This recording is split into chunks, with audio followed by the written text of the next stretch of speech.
He's saying, just tell me when to stop.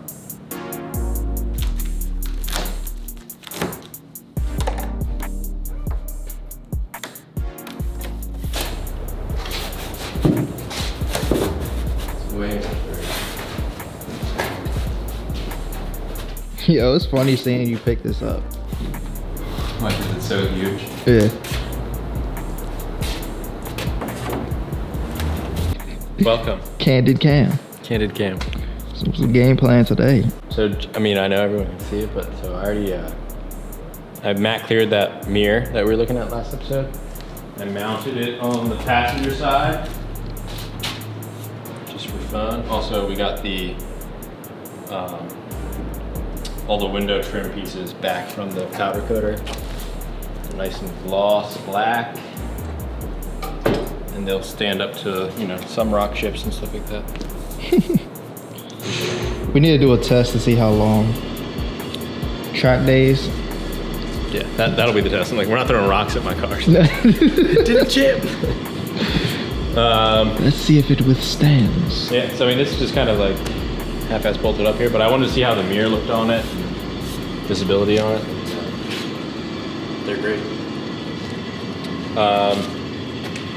We'll do a whole in-depth episode when we actually build the driver's door on mounting the mirror and cutting the other plexiglass piece and actually getting the window to mount and this bottom trim piece. Yeah, that's the episode on its own. We're also gonna like gloss black the outside lip of this to match this same width, go around that. Do you have another piece of trim for it, or is it just using? I'm not using the metal trim on this because it would just be a waste of weight. I'm just gonna get some of that. Greg has some like gloss vinyl. Maybe I'll just borrow some from him or something like that. Or just vinyl the whole thing and then trim out the window section in the center and pull it off. Or you can always just sand it on the back half and spray can it black. So the hood is, since you've seen it last, I've sanded down that really thick layer we laid on it, and then and blocked it really flat, and then laid another layer of resin on it last night, and then sanded it down again today. Well, Mikey sanded it down most of the day today, but so it's pretty straight right now. It's trimmed, I guess, or is it lined up with what you need? Kind of. This is gonna come a lot closer, so I'm gonna need to trim this back more, and then I'll need to trim this. This will actually overlap this a little more, so I need to actually trim this correctly to match the door. But it's closer than it was before. Do you get an idea what you're gonna do for bracing, or? Well, actually, now after lifting it up, it's like pretty sturdy. I mean, I'm still gonna do bracing, but like we said in the last video, this section of the hood right here is all gonna get cut and dip down. So when we put the intercooler in here, it can vent out there. And then there's gonna be two braces on the sides here that actually scoop air from the intercooler and pick it up out of these two bolts. So that's the plan. But for right now, we need a way to mount the hood. And luckily I have, I think they're over here actually.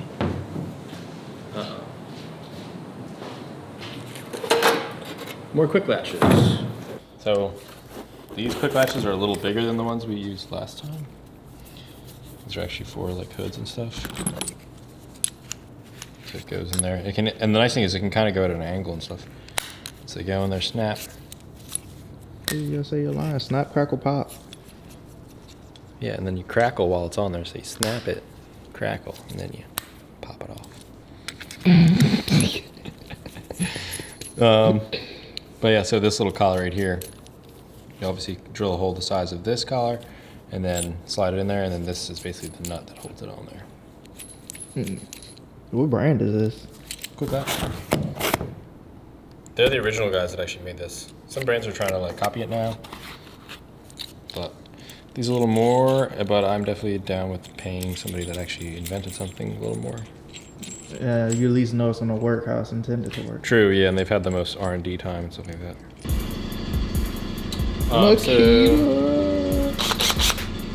So we're gonna mount this pin that the quick latch attaches to. And a nice, easy way to make sure that they're even left and right sides is use an old bolt location. So I'm gonna keep these here. These are nice because they got a little rubber stopper on them. I can adjust these so I can have pressure against them to keep the hood at the correct spot. But I'm just gonna drill these out bigger so I can throw this in there and then nut and bolt it with the washers on each end. And then what we'll do is line the hood up onto it, use a little bit of paint marker dab on it, see where it lands.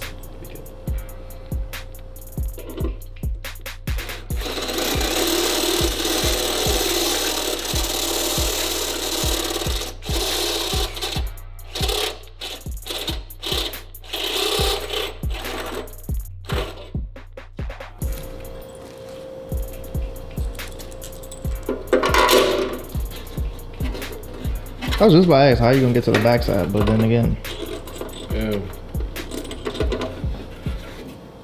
you have access.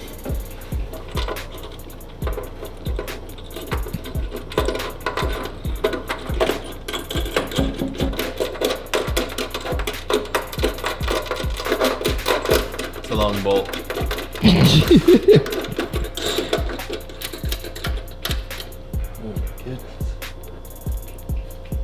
That's what she said, man. Cool. We have one. 3 more to go.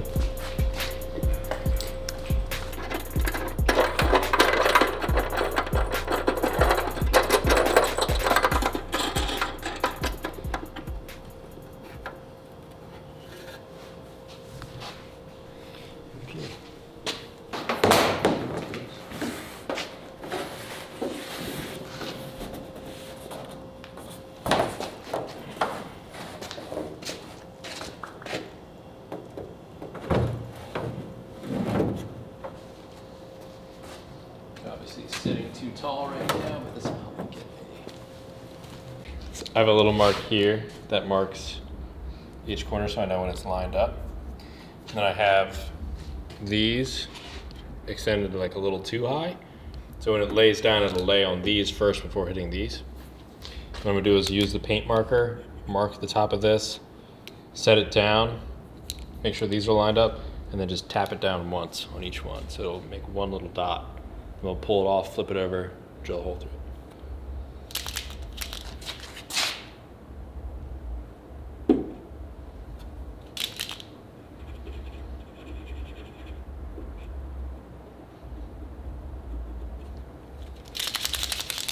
Need a little more paint juice. Yeah. Getting dry from the cold. It's currently probably 15 degrees outside. I know some of you guys living in colder climates, but We're not used to this, all right? no.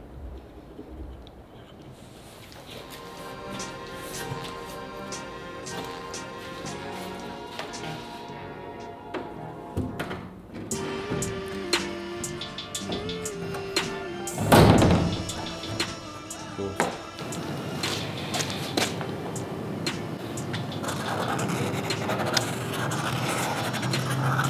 That's how much you have to cut out. Correct. What do you use, like a hole saw? I'll probably just use my hand Dremel. Must be nice. If I did so long, you could just do that. I'm nice like that. People like me use a damn hole saw. I would have to have a perfect circle. My dremeling skills aren't that great. Reminds me of SpongeBob when he draws a perfect circle. Squidward's is like, yeah. And he's like, yeah. Yep, I'm Squidward. You're Squidward. Yep. Yeah, for sure.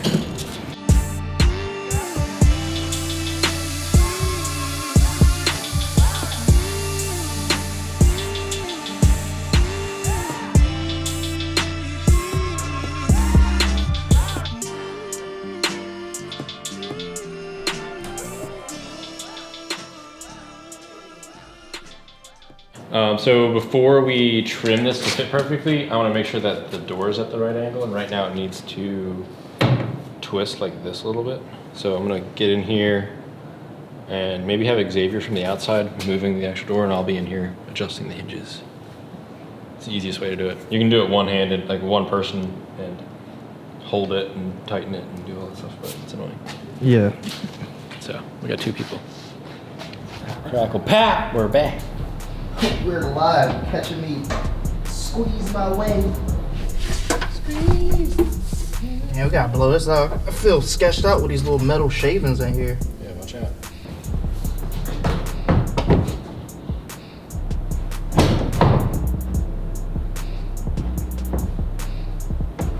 And the nice thing is, your car is more spacious than mine.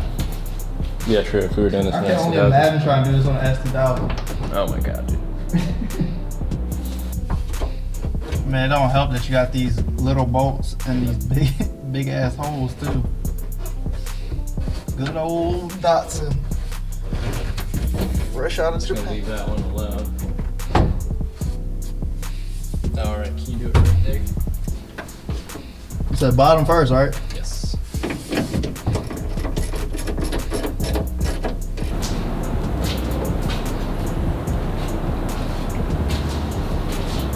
Oh look, I look sexy. Look, I belong on the front page. Am I good to come out? Yes.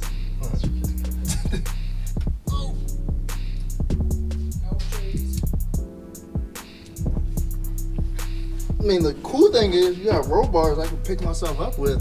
Yeah, I was just surprised. Dude, without that, I would have been struggling.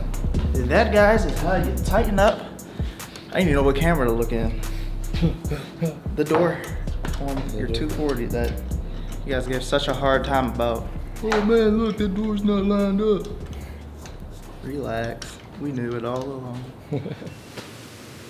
We had some goodies come in the mail. Ooh. Whew.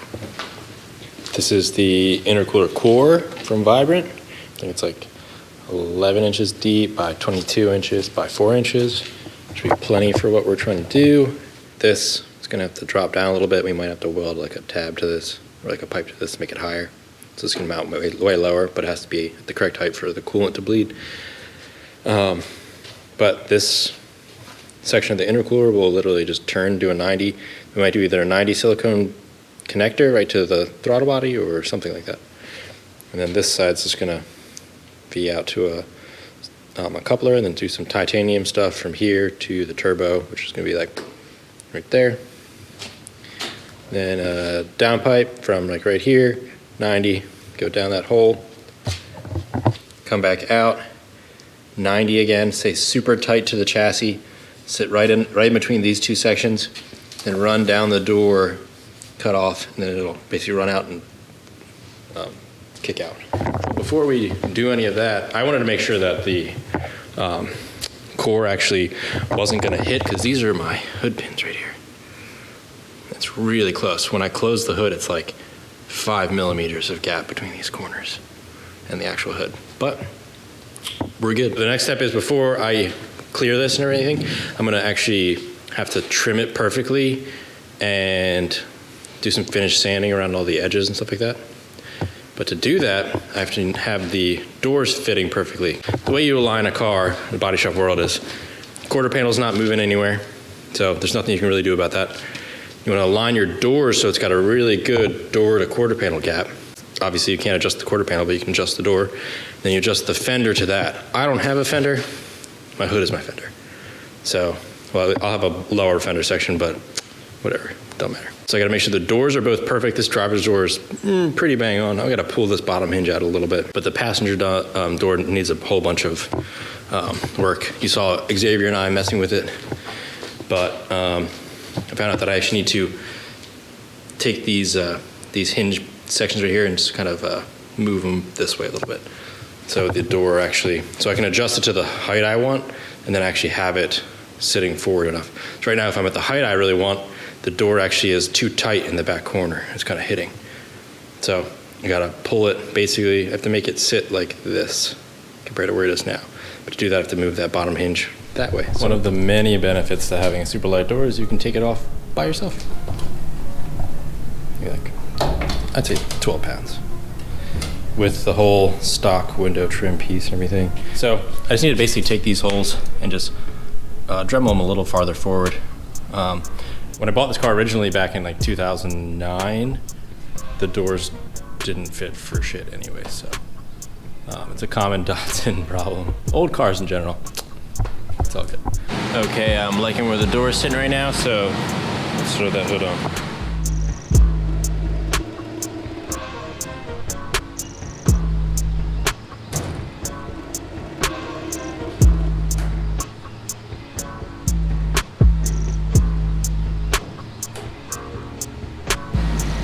You can see that I left this too big on purpose, so I can just trim this little section to match the door perfectly. Once I trim that, I'm going to trim this little section around the actual like window channel, and then we're pretty much good to go. Well, after I cut out the holes here, and trim that section in the front for where it's going to scoop down to let some of the intercooler air out the hood.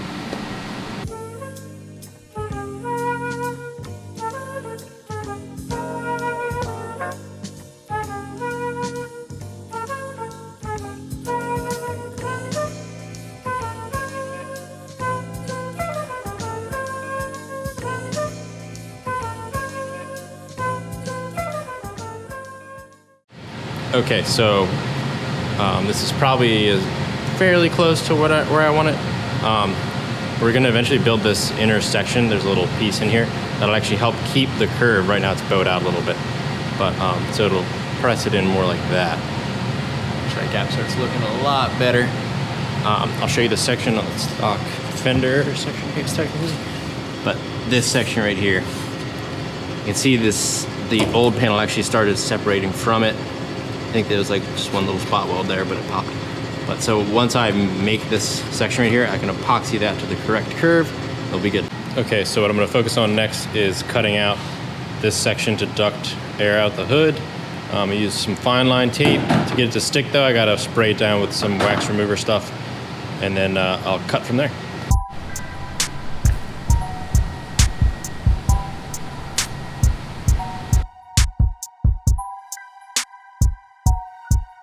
So I got it all laid out. I'm gonna start by making a cut from here, going all the way up to this point.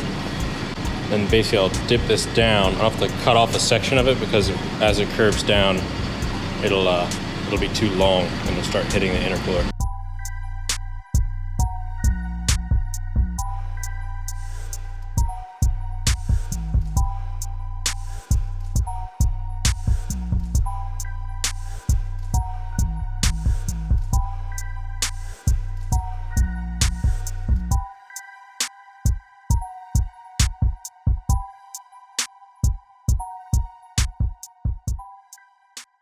Okay, so I've cut out the little OEM vet holes in the back, and I've cut these little triangle pieces of carbon flat stock, and I'm basically just going to epoxy that right in there, just like this one is. And then what I'll do is I will, once they're both epoxied in, that one's already done, I'm gonna take this carbon center thing and then curve it up and epoxy it in place. Once it's all done, I'll probably have to do some reinforcing with some more layers on the inside, but I'll wait until I'm done the other ducting for these holes. All right, so all I did with there was sand this section with some 40 grit, tape a little seam, hit it with epoxy, lined it, and then I have this tape holding it to the correct angle. But actually I think I might need a little more angle.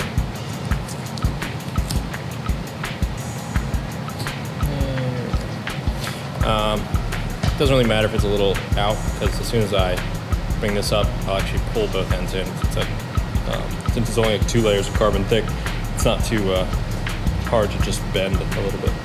But yeah, so I'll let that dry for 5 minutes real quick, and then we'll bump up the center. Okay, so the one side's dry, and I've taped this center section up to the correct height.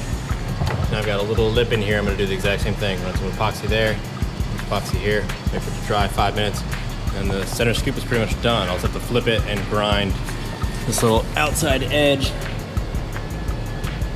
I left it a little big just in case it